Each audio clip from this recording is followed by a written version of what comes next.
আসসালামু আলাইকুম রহমতুল্লাহি ওবারাকাতুহ। প্রিয় ভাই বন্ধুগণ, শুভ সকাল। যাবতীয় প্রশংসা মহান আল্লাহ তাআলার জন্যে, যিনি আমাদেরকে আরও একটি সকাল ফিরে দিলেন। আলহামদুলিল্লাহ।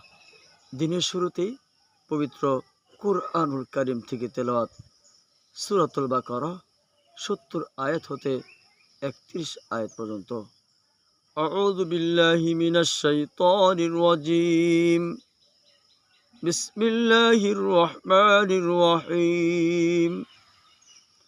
قالوا ادع لنا ربك يبين لنا ما هي إن البقرة تشابه علينا وإنا إن شاء الله لمهتدون.